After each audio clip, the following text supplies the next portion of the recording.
کبھی کبھی کچھ چیزیں عجیب بھی ہوتی ہیں، لہذا خدا کی رحمت پر بھروسہ کر کے بات کرنی چاہیے، اپنی مرضی کے فتوے نہیں داغنے چاہیے۔ وہ دیکھو جی فلانا بندہ یوں کر رہا ہے، آپ کو پتہ ہی نہیں پوری بات کا، آپ کو علم ہی نہیں پوری بات کا۔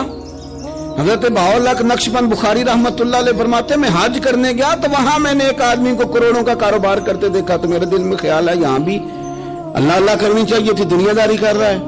لیکن فرماتے ہیں حج سے فارغ ہوئے تو میں نے دیکھا وہی بندہ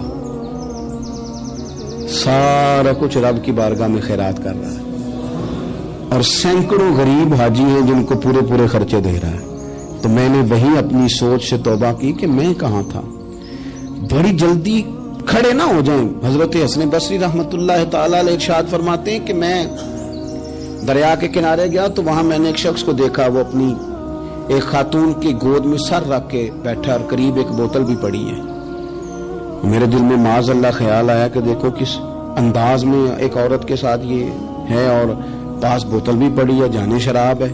کہتے میں سوچ ہی رہا تھا کہ اچانک کی کشتی آ رہی تھی دریا میں، وہ ہج کو لے کھائے، کشتی میں 4-5 لوگ تھے، وہ دریا میں ڈوبنے لگے۔ وہ آدمی تیزی سے اٹھا، دریا میں چھلانگ لگائی، پہلے ایک کو نکالا، پھر دوسرا نکالا، پھر تیسرا نکالا، ایک بندہ رہ گیا۔ کہنے لگا حضور مجھے تو آپ نے گناہگار سمجھا ہے، میں تو بڑے غلط انداز میں یہاں بیٹھا ہوں، آپ نے جو سوچا چلیں گے چوتھا بندہ آپ نکالنا ہے، کرے نا یہ کام، کرے نا یہ کام۔ بڑے بھولے بھالے بڑے اللہ والے ریاض آپ کو بس ہم ہی جانتے ہیں، اتنی جلدی فتویٰ۔ حضرت حسن بصری فرماتے ہیں میں پشیمان ہوا، میں نے کہا مجھے تیرنا نہیں آتا، تو دیر نہ کر چوتھا ڈوب نہ جائے۔ پھر تو اس نے چھلانگ لگائی، چوتھا بھی نکال لایا، اور کہنے لگا حضرت آپ نے جلدی کی سوچنے میں، یہ بی بی میری ماں ہے اور یہ سرکے کی بوتل ہے۔ ہم ماں بیٹے کا یہ مشغلہ ہے کہ یہ وہ جگہ ہے جہاں آ کے لوگ مسافر اترتے ہیں، اور یہاں سے کسی کا گھر 100 میل ہے، کسی کا 200 میل ہے۔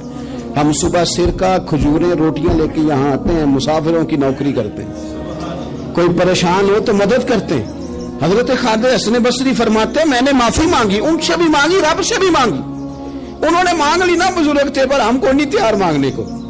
ہم ہر وقت بدگمانیاں، وہ فلانا فلانے جرم کرتا تھا، میں اسے اب کیسے نیک مان لوں؟ بھئی اب وہ نمازی ہے، خدا کے گھر آتا جاتا ہے، اب اللہ کی بارگاہ میں حاضر ہوتا ہے، جب رب نے معاف کر دیا تو بھی سوچ بدل جا۔ سنیں حضور کیا فرماتے ہیں، نبی پاک صاحب الاخلاق صلی اللہ تعالی علیہ وسلم فرماتے ہیں، مسند امام احمد بن حنبل دیکھیے، فرمایا رب اس وقت بڑا ہی مسکرائے گا جب قاتل بھی جنت میں جائے گا، مقتول بھی جنت میں جائے گا۔ یا رسول اللہ مقتول تو گیا، یہ قاتل کیسے چلا گیا؟ حضور فرماتے ہیں جائے گا، اور جائے گا اور رب مسکرائے گا جو اس کی شان کے لائق ہے۔ یا رسول اللہ کس طرح؟ تو نبی پاک صلی اللہ علیہ وسلم فرمانے لگے اس نے ایک مومن کو قتل کیا تھا، وہ شہید ہو کے جنت میں چلا گیا، اب اللہ نے بعد میں اسے توبہ کی توفیق دے دی۔ پہلے اس نے کلمہ پڑھا، پھر یہ میدان میں اترا، کافروں سے لڑا، یہ شہید ہوا، رب نے اسے بھی جنت دے دی۔ قاتل بھی جنت میں، مقتول بھی جنت میں، اور بات اتنی انوکھی ہے کہ رب دیکھ کے مسکرا رہا ہے جو اس کی شان کے لائق ہے۔ ہم جلدی میں ہیں، ہم انتظار نہیں کر رہے کہ شاید توبہ کر جائے، ہم انتظار نہیں کر رہے، لیکن میرے عزیز اتنی جلدی نہ کرے۔ سوچوں کا صاف ہونا، ذہنوں کا پاک ہونا، اور لوگوں کے بارے میں گمان کا اچھا ہونا